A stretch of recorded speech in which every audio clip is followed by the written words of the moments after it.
Hey,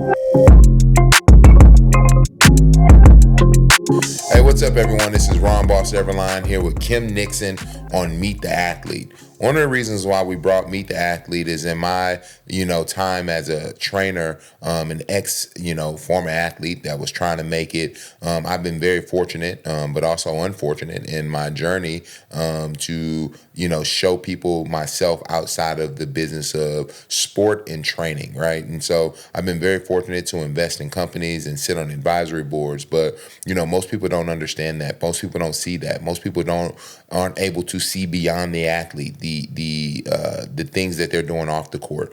And so this show is really brought to you around the idea about my hardships, so many different my successes. We want to shine the light on athletes and entertainers and people in the business that have been fortunate enough to invest in companies while we're looking under the lens, under the hood for companies to invest in. And that's why Kim and her venture are here. And I'll let Kim, you kind of touch on what the whole thought process around Meet the Athlete. One of the things that we've found in content strategies and other shows is that there's not really a way to connect with the audience after the show ends. And so we wanted to take a lot of what Ron has built in terms of an incredible roster of athletes that he works with day to day at Just Train, but also that he invests alongside of. We wanted to take that access and make it available to early stage founders. That's what I'm looking for at Open Venture Capital, and also it's what Ron is looking for at Heartbeat Ventures. So we see this as an opportunity to marry two worlds where we know there is an appetite for athletes that are looking for business ventures to be a part of either during their career or most of the time after their careers have ended, and they're looking for their second act. And at the same time, we are being introduced to founders regularly that could leverage that platform and would find it very useful to have that athlete as part of their advisory team, part of their product feedback loop, part of their network, and being able to make connections for them. And so we're using Meet the Athlete as a way to introduce you to the athlete outside of what they do on the court or on the field or on the pitch. But we also want to hear from you, and we want to invite a handful of founders to actually meet in person with the athlete here in LA about 2 months after our application process. So we will launch an application process. You can find the link in our bios or associated with this post. And we'll ask all early stage founders, especially those that have businesses within the interest area of the athletes that we're talking to. We'll ask you to apply. We'll go through a vetting process, choose 10 founders to come to LA and to meet with an athlete that is interested in being part of your advisory board for a 6-month period of time. We think this is a really unique and interesting way to connect these two worlds, to add value to early stage founders. We can't invest in everyone, but we can add access and value to a number of founders using this platform. Hey, what's up, everybody? It's Ron Everline here with Meet the Athlete. Came to sit down with my guy, one of my close friends, Matt Barnes, 15-year NBA vet. You guys know exactly who he is. Creative co-host, All the Smoke.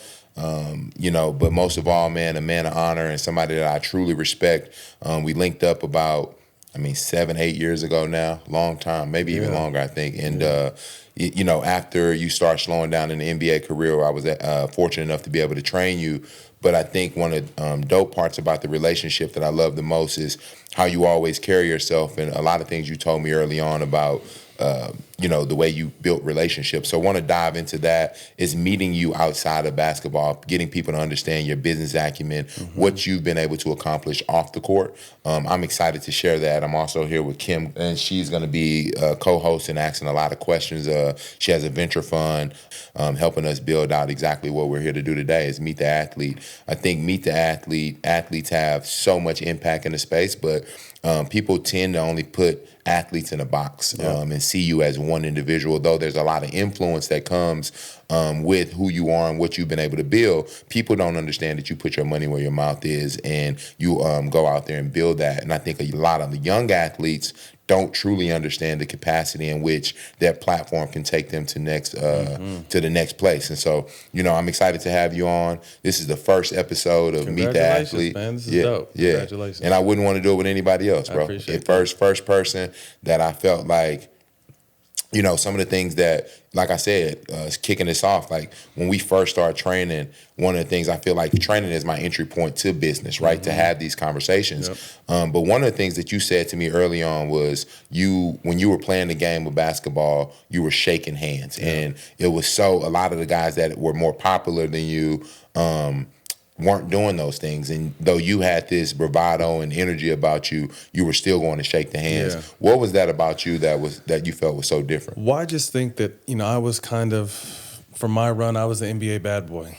Tattoos, fights, kicked out of games, but it was really the competitor in me. So to be able to show that other side to the courtside people, because most of the time the courtside people, particularly in LA, playing with the Lakers, the Clippers, are the owner of Disney, the owner of this, the owner of that. And, their kids are huge fans, and really they're huge fans of us. And I remember just early on just taking a second in warm-up lines or sometimes when I'm shooting to shake this kid's hand one particular time. And I think Chris Paul told me, he's like, that's Bob Iger's son. I was like, oh, I didn't know that. You know what I mean? So you're meeting these people, and I just started kind of keeping that in mind, that the people who are sitting courtside outside of the big celebrities, most of the time are people in power, people in influence. So just taking that extra second to say hello, take a quick picture, let them ask me something, and understanding that that's going to go a long way. So I started doing that, probably maybe about 6 or 7 years into my career. I played 15 years and just got an opportunity to meet a lot of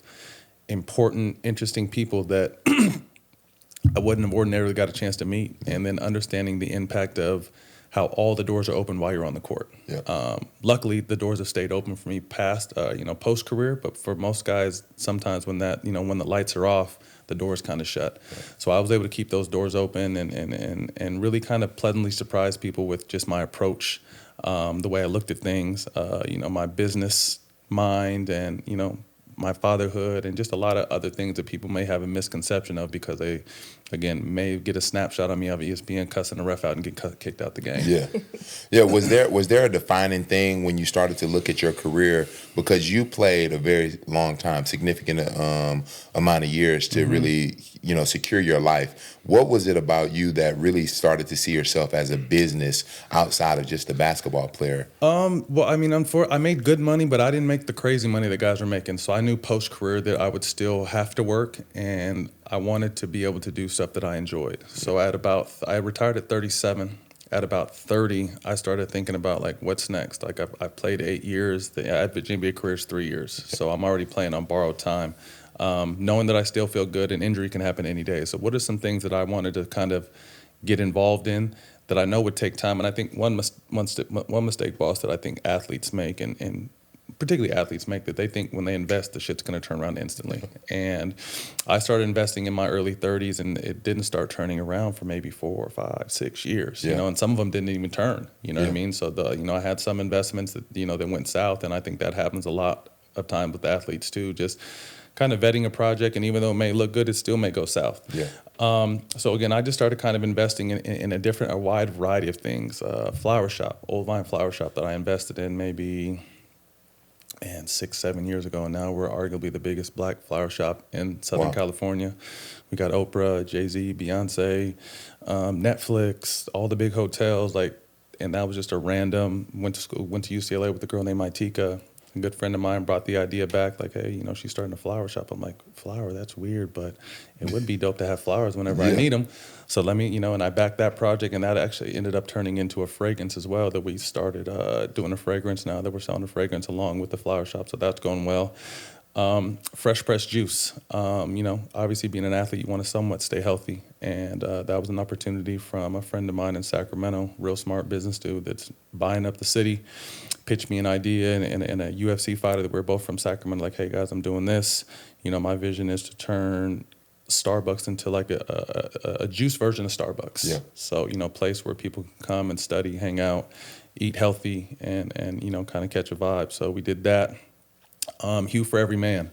I was blessed with a good head of hair, and everyone always asked me my whole entire career, like, "Oh, what do you put in your hair?" And I, just didn't really have no answer. And a lady named Jessica approached me. Man, when was that? Maybe 2015. She's like, I have a men's grooming line, and men's grooming is so important, but it's not talked about. Yep. And we jumped in that space and quickly signed a deal with Target, and kind of got that moving. So the one, again, just kind of wide variety, because I didn't really know what I was doing, to be honest with you, boss. I didn't really have the proper people vetting. I just went out on a whim. I had some money, and there was cool things, and the one thing I learned early is I invest in the people. Yeah. Obviously the idea needs to be solid and, have a solid foundation, but I feel like I invest in good people that will, don't want to see me lose my money, but also, are going to do everything they can to make this business successful. So starting, coming out the gates, just started throwing money around, and, won some, lost some. But as I continued to learn, I'm starting to hear all these athletes, and I wasn't a superstar athlete. I was a role player, so I didn't really know about the venture world and the funds. And people were telling me, "Oh, you don't need to even invest your own money." I was like, "I don't." Yeah. I thought that's the only way it goes. And then kind of started learning that, being able to get equity for who I am, Yeah. and being able to represent these brands in certain ways. And really, a lot of these brands need people like us to connect the dots, because they're going after our culture. Absolutely. And they may have great ideas, but no clue how to get there. Yep. So if they're able to get bridges like myself to be able to communicate and speak the language they need to speak to their certain, their potential customers, I found out, when I retired, that, a lot of brands are giving equity away for, being myself and being able to articulate their project to the, to their mass audience. So I've been learning, seeing, and then obviously, connecting with you through working out was great. Unfortunately, you caught me the year I decided to retire, but we still continue to work. But just kind of see your evolution and going from, okay, well, this dude's my trainer, he's dope, I love his energy.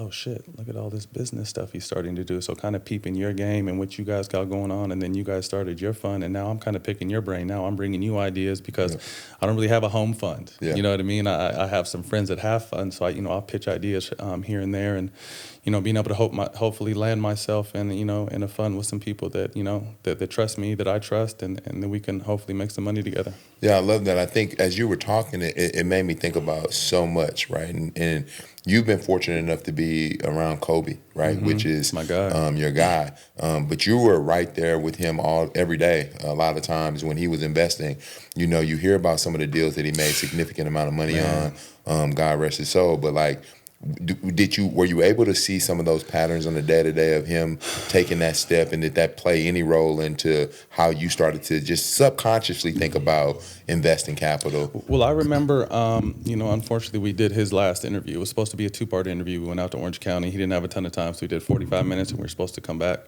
a week or two later and knock the rest of the interview out. And unfortunately, stuff happened. But I remember distinctly going in his office, and he was in the midst of writing his novels, but he told me, he's just like, MB, I don't want the world to know me for the last 20 years. And I'm thinking, like, motherfucker, you're Kobe Bryant, 5 championships, one of the greatest players of all time. He's like, no, watch this next 20. And he was very adamant about life after basketball, and kind of losing the athlete stigma and replacing it with the suit and the business stigma. Yeah. And he told us, just like, we're, as athletes, you're disciplined, you're passionate, you have everything it takes to be a business mind. You just have to apply it. So now, instead of getting up at 6 a.m., and he would get up at like 4 a.m. to work out, but now instead of getting up at 6 a.m. to go hit the track, now we're entering emails. Now, so I'm just applying that Mamba mentality that I took on the court to the business side. And I don't think people understand. I mean, they understand now that he's passed, but he was really a monster with his own venture fund. Obviously, it just went public last year. I think his $6 million investment in Body Armor turned into $400 million, a handful of years later. So he was all over the place, winning, Emmys and all kinds of different things. And it really just kind of, I loved it. You know what I mean? And, I've been fortunate enough to be friends with, some superstars in the space, what I mean? And understanding that what they're doing is dope, but my journey may be different because my name may not carry as much weight. So how am I going to still try to get to the same end goal, understanding that I may not have the same starting spot? Yeah. I think what I love the most about you is, like, you have literally taken your career to its highest, like continuing to take it outside of basketball, which so many guys don't understand. You understood the equity of your name, you know what I mean, and your ability to market yourself. I mean, you built the business. Look at all the smoke. I mean, you're constantly creating and evolving. I know equity business doesn't always look the same, but you're building the business around your sons right now as they're building their career, building their podcast. It's super important that even as an athlete, you're giving your kids a platform and showing them the business side, because what that does, there's advertising dollars that can potentially come into their show. They can build. So it's a multifaceted thing for business outside of just investing in companies. It's building and incubating companies within our own families to create generational wealth. And I think when I think about what you're doing, even if I'm not sure if you're really I know you're an intentional guy, but like thinking about it from the outside looking in, I'm looking at it going, that's the blueprint, right? You're setting your family up for them to be able to look at this new model of business saying, hey, let's take this chance, right? I remember when you was like, I'm doing it all myself for my boys. And then next thing you know, there's interest for other companies to come in. Well, now you're negotiating deals. That's a business practice, right? I've been lucky to be just as big, if not bigger, post-career. And rarely, again, role player, completely knew who I was during my career. I was the bad boy enforcer. So for me to be able to kind of still have the light that I have post-career, it definitely shows that I'm grinding, whether you see me on ESPN or my show or whatever I'm doing. But boss, most of the time when you're building shit like this, you're not necessarily thinking like you're thinking, okay, I got to get my shit together and lay this out. I'm not necessarily thinking about, I know by doing this, I'm encouraging people or I'm giving other people the blueprint. That's not necessarily your thought as you're building it, but once you kind of build it, you kind of sit back like, okay, like I've encouraged it. I can't tell you how many people across all walks of life have told me like, yo, I love your show and I want to do your version. I want to do my version of All the Smoke. Or I want to do an NFL version of All the Smoke, or a baseball version, or a rap version of All the Smoke. And I'm thinking like, damn, that was never the thought. But it's dope to know that I've encouraged people, or like, Pac said, I may not change the world, but I guarantee I'll spark the brain that does. Like to be able to just spark someone's mind is amazing. So obviously being able to carry that over to my kids who just turned 15 last week. Shout out the twins, 15. Grown men, young boys. Crazy little mustaches and girlfriends and everything. But, them kind of seeing me on TV and sparking an interest, one day they're like, Dad, we want to do what you do. I'm like, you guys are playing basketball. Like, no, we want to be on TV. I'm like, oh, okay. Like, what do you mean? Like, we want to do a show. And so they kind of came to me with the idea. And, once I knew they wanted to do it, I just kind of built a situation around it. And that was, 2.5 years ago. And we took like a year hiatus in the middle, but we're back doing it now. And they just signed their first deal with Snapchat, so they have a Snapchat original show now, and they're making money from Snapchat.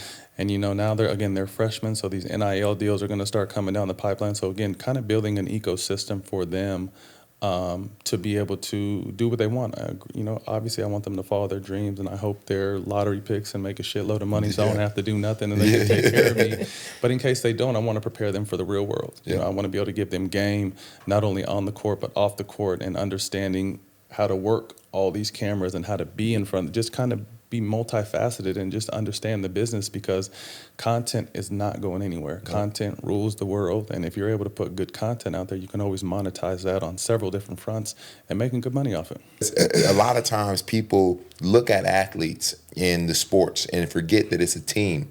And in the real world, they get to this very selfish thing, thinking they can do it by themselves, rather than saying, yo, everybody you admire is a part of a team, and there's a team effort. It brings me to the point of business in that same sentiment of Tashonda Duckett, and I tell my wife all the time, it's the role, right? It's not owning the title, but I've always said be the CEO of your role, right? Own that motherfucker. The best you can. Whatever it is. Be the chief executive officer of your task, right? And one of the things that I always found, to your point, is like being a star in your role. I found that I've always been a star in my role, right? And I had to learn that, because coming from football, not making it the way I wanted to, my cousin has made it. Derek Johnson, Benny Manuel, Dwight, Birdie Manuel. I got a long list of first cousins and family members that made it to the NFL, and I didn't. And I tell people full circle, like, I didn't make it to the NFL, but I made it to the NFL because I got an NFL contract. I was the first to be invited to a combine, so I was a star in my role. First person to ever be invited to a combine that wasn't an athlete that got to perform, right? And so then I got a show on the NFL. So it can come full circle when you're diligent in your craft, right? So, yo, I didn't make it on the actual field, but I made it, right? And the story is synonymous to who I want to be. I want to be a person that takes those risks. And so not really owning the title gave me the thing, because it's a rented title, right? Tashonda Duckett told me this. She was like, don't own a title, because that means you don't want nobody else to come get it. You stop. You know what I mean? So being a star in my role allowed me to just take things as they came, and was a vessel to the new information that was given to me, and just being, again, a vessel of good, which brings to the point about surrounding yourself around good people. Bringing in Kim, I would be completely disrespectful if I didn't she's sitting here very quietly, but met Kim in a company we invested in. I won't talk about the company, but we invested in a company, but learned about Kim's track record, like Under Armour building. You gave me her resume. I was like, oh shit. Yeah, she the real deal. Like, I need to step my game up. Yeah, so I found out early on. It's like I knew I wasn't that smart. I was smart enough to, exactly to your point, connect dots. But as I want to see Just Train grow, I needed brighter minds. I needed brighter people around me. And most people don't know that we have chefs, trainers, and therapists. But I'm like, I need executives. I need people that take shit to the next level, because I got a vision. I was in another meeting. I got offered a CEO position of a company, and they were offering me this job. And I'm like, it's similar in my space. And I'm like, nah, I'm not taking another fucking job when I got similar Just to Train. your Just Train space. Yeah, I'm like, I got something like that too. I won't say the company's name, and they were gonna give me equity and everything. I was like, no, I'm actually building this myself. Yeah, I'm building this myself. That's my thing, but They appreciate you. And her name, I was like, as I'm sitting in the meeting, I'm like, do y'all remember the lady Kim? And I'm the whole time thinking about, like, my next step. As you hiring me for this, I'm looking for, you asked me to come be a part of this position and lead this company, and I thought about Kim. And it came full circle. Kim was like, I called her. Kim was like, I was like, hey, Kim, would you be interested? My brother is working with my company too. He's the CEO of a hospital. And so I'm looking at all these bright minds to help me. I'm humble. I'm in this space, my wife, and I'm like, I don't know where to go. Like, I got all these ideas, but I can't do it by myself. My brother flew out here, and he's like, look, I hire executives all the time. Let me help you. And I'm like, all right, bet. And then so he interviewed a few people. He got on the phone with Kim. I called Kim, and Kim was like, nah, boss, I like you, but listen, I don't want to go do this shit again. And I convinced her to come. I was like, listen, I swear to God, the opportunity will present itself that it'll be beneficial for both of us if you help me take Just Train to the next level. And so I've been thankful to be able to bring Kim a part of this next chapter of Just Train's growth and Fort Knox and the companies that we're building. But I would love for you to just kind of add to the conversation of what you're doing in the venture space. And I was not going to interrupt this flow. This was beautiful. It's more than I could have asked for a first episode. So first of all, thank you so much for being here with us this morning. And as Boss mentioned, I'm Kim Nixon. I'm founder and managing partner at Open Venture Capital. So I started a fund in the sport, health, and wellness space last year. When Boss called me, I was like, I cannot take a full-time job. I am running a fund. But what we talked about was exactly what you all are talking about, how to make things mutually beneficial. Boss came on as an advisor to my fund. I started to bring Just Train in as a company in the portfolio that I wanted to start to see grow. We came up with a ton of different content ideas. Meet the Athlete is one of those. To Matt's point, everything that's going to happen between now and the next 20 years from now is going to be on that phone, on these screens. And so this is a incredible roster of folks that have built careers, maybe even built portfolios, but to your point, can build platforms, can be their own platforms and their own brands. And so we wanted to tie together what Boss has built, and I'm going to start calling you Ron so that we can build out the business side of this. But what Ron has built within the fitness world, within his network, with clients like Matt, with partners like Kevin, and tying that together with what these early stage founders are looking for, which is, again, to your point, some of this is just about access. It's just about education. It's just about who can you get into the room with. And Matt is himself. He is in the gym regularly, and he is accessible in that way. The other thing that I know is true for both of you is that your inboxes are flooded, just filled with people in your DMs talking about whatever the next best idea is. What we thought Meet the Athlete could be was a filtering mechanism. So a way to understand what you're most interested in next, and I'm going to make some guesses based on what you just said, what you're most interested in getting into next or learning about next, and where those early stage founders are that can leverage your platform in exchange for equity. We think this is a 3 to 6 month opportunity for a handful of companies. Matt is our first athlete, but we think we'll do this 5 to 6 times in 2024. And I personally believe we'll have athletes knocking down our door. So based on what Matt said, I'm going to make some guesses. I think we should be looking for Open Venture Capital will run the application process for this, and I'll talk through the logistics in a second. But I think we should be looking for brands that might appeal to teenagers and to your sons, and it'd be great to bring your sons into this space. I have 2 boys that are a little younger, and I absolutely know what you mean when you're saying like generational wealth is not just about the capital; it's also about the mindset that you pass down as well. So I think we should be looking at deals and companies that are operating in the culture, specifically where teens are involved, probably in sport. What else are your kids into? Video games, sport, starting to become into fashion, obviously into girls. I mean, it's what's weird is my whole thing, like my portfolio is weird. It's not weird, but it's just, I guess you'd call it diverse. I mean, I go from a flower company, which how many men own a flower company, to a fresh juice company, which a lot of guys like to do, to betting, which was dope, and kids like that, to grooming. So it's kind of all over the place, and I don't remember which one of you said it, but just, invest in stuff that you like, invest in stuff that your kids like, invest in stuff that your family likes. I mean, it's just, whatever's new, whatever's dope. I mean, obviously the water opportunity Boss brought me was dope. I, in exchange, brought him a men's grooming, what was it? Barbershop, like a spa for men, like a social club for men. So just kind of cool, outside the box ideas that, cater to men and cater to us. I'm thankful to know you. I'm thankful for the opportunity to be able to sit here today and share this. It was a DM. As we talk about people in our DMs, it was a DM of you saying, "Hey, I want to train with you." Simple as that. And I said, "Done." I remember the first training session, I was about to quit, and I was thinking to myself, like, do I really still want to play? This motherfucker had me at the park doing some shit. I'm like, bro, I'm year 15. I just finished 15. This is not. But I mean, again, to be able to meet you, and again, to give you your flowers, bro, like to say, to see your grind and your evolution has been dope. To not just be Boss the trainer, but to be Ron the businessman. It's been dope. Cherish our friendship. You've welcomed me into your home. You've had my family here. I consider you family, and I want to continue to grow, not only as friends, but as business partners too. Absolutely, man. I appreciate you, man. Thank you. No doubt. It's Matt Barnes. It's been Matt Barnes on another episode, or the first episode of Meet the Athlete, where we talk about business outside of the basketball business or the sports business, or anything that you traditionally see these athletes. Now you get a chance to tap into their business mind and what they're looking forward to doing. Continue to join us with Kim. I'm Ron Boss Everline, and it's another episode of Meet the Athlete.